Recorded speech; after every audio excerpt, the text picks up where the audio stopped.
The whole point of resilience is that your wounds are healing. And healing is an ongoing journey. It's not a one and done. I'm still healing. I got up, I put my feet on the floor, but I'm still healing from all of that trauma. And it's not a one and done, but you got to keep going. Like there's a saying that says, when you're going through hell, keep going. Don't stop. Keep going, because if you're going through it, you're going to get to the end of it.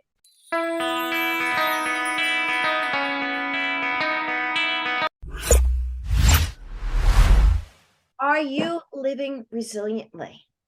Or are you still stuck in being victim and you're standing and finding your valor? My guest, Kerry Kelly, the author of Living Resiliently, is here to share her story, share her victories of living resiliently and going from being beaten and shaken to living resiliently. Welcome to the show. Oh my goodness, my friend, how are you? Welcome, welcome, welcome. Thank you so much. I am so happy to be here. Oh my goodness. Wow. Okay, Kerry, let's get into it here. And by the way, again, everybody, we were talking beforehand, how fabulous. She has her superpower K on her chest. That's like the emblem of bringing forward her power. So your power. This is, I want to get into it right away, that, and then we'll go back to when you weren't living resiliently, because life was beating the heck out of you. Yes, That definitely. When did you say, enough? I get to shift. I get to claim my power. I get to live resiliently. What was that moment? There were different moments throughout my whole life. There were things that were happening that, like if it was a repeated event, like the abuse, one day there was this, if this person says or does one more thing to me, I'm not having it. And after, when I felt like that, that person stepped away. But I think the biggest thing, the biggest shift that happened is in 2014, when I received my birth story and I found out that I survived shaken baby syndrome and a traumatic brain injury that happened simultaneously, and I didn't get medical attention for 10 whole days. And I was only 14 months old when that happened. That's when I realized, okay, I survived all of that for a reason. There's just no way that that happened by accident. So I know that I have to be doing something bigger than what I was doing at the time, which was sitting in the house watching TV, wondering why I'm still on this side of the dirt. Yeah. And I was like, wow, I survived that. At the time, I think I was 43, 44. Yeah, I was 44. So that's when my life opened up. I was like, oh, when okay. I am a survivor. Yes. I get to claim that. Is that yes? Okay, let's say that. Say it for me. I am a survivor. I am a survivor. I can't hear you. I am a survivor. One more time. I can't hear I am a survivor. Yes, you are. Okay. So in that, now we're going to get to serving, because we're here to serve people. You have people sitting on that couch. You have people hiding in their closet. You have people hurting. They're hurting deep down to their soul. What do you say to them? How do you just say, no more, today's the day? Wherever you are, start with taking a deep breath. If you are still breathing, you have a purpose. And then begin to feel your heartbeat. Your heartbeat is the life force that you can feel. And if your heart is still beating, you have a purpose. and then just take the next step. Like for me, I'd spend a lot of time in bed. So Yeah. my next step would be, okay, pull the covers off yourself. The next step after that is sit up, put your feet on the floor. And then once I got my feet on the floor, I knew I could get moving. And then whatever that day brought, I knew I could deal with it. My struggle was getting out of that bed. Those covers felt so comfortable, that mattress felt so comfortable. As long as I could stay in there, I felt like it I was it was like it was just this comfort level that if I don't have to leave this spot, I won't hurt, and nothing can harm me. None of the world can get to me. I've had enough pain, and I'm just gonna lay here and be comfortable. But there was always this little nudge, something in the back of my head saying, you have to get up. You have to get up. And now I know why I had to get up, because I have a message. I went from my mess under those covers, in that bed, in that comfortable mattress, to my message where I am sitting here today telling you that you can live resiliently. The whole point of resilience is that your wounds are healing. And healing is an ongoing journey. It's not a one and done. I'm still healing. I got up, I put my feet on the floor, but I'm still healing from all of that trauma. And it's not a one and done, but you got to keep going. Like there's a saying that says, when you're going through hell, keep going. Don't stop. Keep going, because if you're going through it, you're going to get to the end of it. I want to lean into, we were talking about this before we came on, the healing. That the healing takes time and does not always happen at once. And I just thank you. Thank you for your vulnerability. Thank you for your stand. The healing. There's still stuff that's not healed, right? Yes, absolutely. That's okay. It is okay, especially once you realize that it is not a one and done. And that's why I'm saying it here and now, because I thought that once I felt better, once I thought I was over whatever, the wound that was showing up for me at the time, if it was finding my birth story, or, remembering the abuse that I went through and all of that, I thought once I stopped crying over it, once I got enough therapy, once I journaled all about it, and I felt better, I felt healed, and I could sit in front of people and talk about it in full color detail, and I'm not crying while I'm doing it. Oh, I'm better now. And then some time would pass, and I would have to go back to the exact same story that I was sharing, without tears, without hurt, without pain, without the energy of it, and I couldn't get through it. And I was so frustrated, because I was like, what, how did that happen? I thought I was done crying over this. I thought I was healed. I thought it was fine. And finally somebody told me, oh no, the kind of trauma that you went through, you will never be done healing it. You will be healing constantly. Think of it as an onion. You peel one more layer, and you peel one more layer. There is always one more layer underneath the one you peel. And so the thing is, each layer represents one more part of the wound that has healed. Once you peel that layer away, that part is healed, but you have some more healing to do. I want to really zone in now. I love that. And that's okay, right? That's how it goes. If It you're still is. in pain, Yes. get up. Yes. It Yes. gets better. Yes. Title of the Yes. book, Living Resiliently. I want you to Living. living resiliently. Living. Mhm. What does that mean? So let's just take word by word. The first part is living.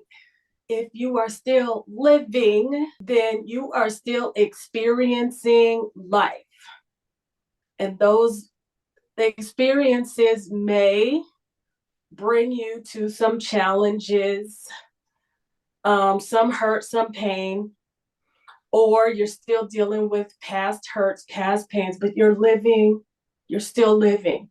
Now, the resilient part, being resilient means that you are able to recover or bounce back or spring back. Kind of like the rubber band, you stretch it out and it can spring back. Now, resilience is that ability, the ability to heal, the ability to bounce back. So, the thing about being resilient is you got to acknowledge that you are wounded. You got to acknowledge that you have had pain or you have pain. Like my granddaughter, she bangs her knee. She's like, "Oh, this hurts." So you acknowledge the pain. And then how you fix the pain, like for her, she's 7. If I say I'm gonna kiss it and make it better, once I kiss it, it's better. Okay. And then, but our pain, our deep down pain, our heart ache, and the wound, the deep wounds, it takes more than just to kiss it and make it better. You have to work on it. You have to look at this wound just like any other wound. It needs the clean. You have to clean it. You have to dress it. You have to nurture the healing process. It works the same way for your inner wounds. Those inner wounds need support, and the support is how you are acknowledging your pain, but you are in action getting your healing. You said before the quote, right, about hell, right? You're in hell. The only way to get out of hell is forward and healing and going through. Exactly. Exactly. And the thing about the pain, like you can choose to stay stuck in your pain. I won't tell you how long I chose to stay under those covers and whine and complain, and I cried and I cried and I just, people would offer me help and support, and I just, no, I'm staying in bed, I'm staying here, I'm gonna cry, I'm just gonna cry. And I wasn't ready. I was not ready to acknowledge my pain or take the action for the healing. That's the thing. I wasn't ready to take the action to get the healing. I felt that was that whole victim mentality. It was just, oh, I don't want to. I don't feel like anything's gonna help. I feel like this hurt is just so big, and it's not going to go away. Nothing I do is gonna make this any better. Even though there were options around me, people would call. You want to get out of the house today? Come go take a walk with me. Let's go shopping. Let's go. No, I want to stay in bed. I can't, I can't, I can't. And I'm not even sure what was the catalyst to make me, because I had to go looking for my birth story. Oh, I know what it was. I took a trip to Arizona, the um where the vortexes are, Sedona. Okay. And I met with an energy healer that talked to me about someone who wanted my forgiveness.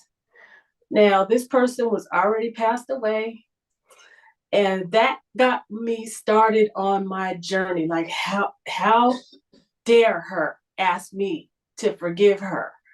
And I didn't feel like I could release all the bitterness that I was holding, because that bitterness was just over my head.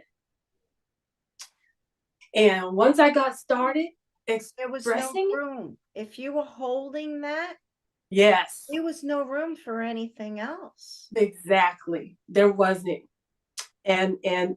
But once I started expressing it and getting it out of me, I mean, at the time when I came back from Sedona, I had the whole house all to myself. So I would think about it, I'd stomp around and yell and scream and, throw pillows and just, I was releasing all of this stuff. And then I started writing my first book. That was how this thing got started. I wrote my first book, Black, Blind, and Female. But I didn't have my birth story when I wrote that book. Well, wait a second. Are you blind? Legally blind. Yes, that's what Wait a happened. second. I didn't know that. Okay. Wow. Wow. Talk about resilient. I didn't even know, Terry. I didn't even know.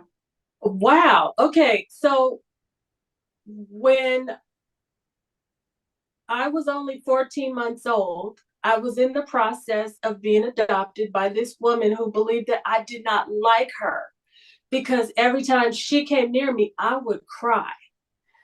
And in her frustration, she's the one that shook me. And while she was shaking me, she bashed my head against the wall, and fluid built up on my brain. And I didn't get medical attention for that for 10 whole days. That's how I lost some of my eyesight. I was only 14 months old when that happened. So as a result, I'm legally blind, which means I have enough eyesight to get in trouble, but not enough to get a driver's license. And I have seen the way some of you people with normal eyesight drive, and I could drive just as bad. Okay. And I have the worst road rage from the passenger seat. I let my universal sign language fly, and I will say choice words to folks who didn't use a blinker. Oh yeah, We're gonna I'm a piece just of a work. Let little. me tell you. Also, Huh? I want you to receive something. Okay. Oh, you can't see it. I'm holding up the I love you. Can you share it with me? Is that this? It's the okay, well, maybe you know what? We're having something here. It's the one where it's the pinky finger and the Oh, pinky, forefinger and the thumb. the pinky finger, forefinger, Yeah, thumb, like and that they're all up, and that the pinky's up too. Isn't that the symbol for I love you? I don't know. That's Oh, sign all right. language, Well, we're right? gonna find that out. That yes, I'm saying yes. This means I love you, and that's what I'm sending you. So Oh, thank you, thank you, thank you. Oh, we're talking about universal sign language. Okay, I get yes, it. yes. So okay, listen. Wow. I was talking about the other universal sign language. So how can people get in touch with you, and what would that look like working with you? My website is voicesofresilience.com. Okay. Link Everything below. I Link I'm below. sorry. The link below. Okay, there's a link below. Okay, we'll put the link below. Keep going. And what would it look like that who's the perfect person that you'd love to work with? I want that person who there's this little calling on the inside of them saying, I've survived all of this, and what am I doing? There must be more that I should be doing. Because living resiliently will have you celebrating your own resilience. There are, what I'd like to do is have people get the first chapter along with the discussion questions at the end Is of this that. a gift? Is there a free gift? That, yes, That's the what. gift. Oh, tell us about the gift and how they can get the gift. Wonderful. So go to my website and it says contact me, contact us, and send me the email and say free gift. Okay. Okay. And what is the free gift, Carrie? The free gift is the very first chapter of Living Resiliently. And at the end of, all throughout the book, at the end of each chapter, there are questions. And these questions help you find and recognize and celebrate your resilience. And I want to give people the first chapter so they can get started on the journey of recognizing and celebrating their own resilience. Because once you do that, and I'll just tell you how this happened for me. Once I realized how resilient I was, I mean, I lost some of my eyesight at 14 months old. So I grew up with being legally blind. And I had to navigate this world with limited eyesight. And I did all of that. I went through school. I went through work. I worked in the corporate space. And now I'm an international best-selling author. I'm a wife. I'm a grandma. So I celebrate my resilience for being able to do all of that. Not to just mention getting started. Okay, you know, right? I'm telling you And that. so I want those people who want to celebrate their resilience to contact me. And I want to get them started on the journey. And the first chapter of Living Resiliently will get you started on the journey, and that is my free gift. Now, is there, from I remember, isn't there a song? This song, yes, I sing. We're going to leave with you singing your song. Okay. Can we do that? We can do that. All right, let's do it. Bring it on. Let's do it. If I can help somebody as I pass along, if I can cheer somebody with a word or a song, if I can help somebody that's traveling wrong, then my living shall not be in vain. Got it? Till next time, Carrie Kelly, Living Resiliently. Get the book, get the free gift, because guess what? The song's in the chapter. Till next time.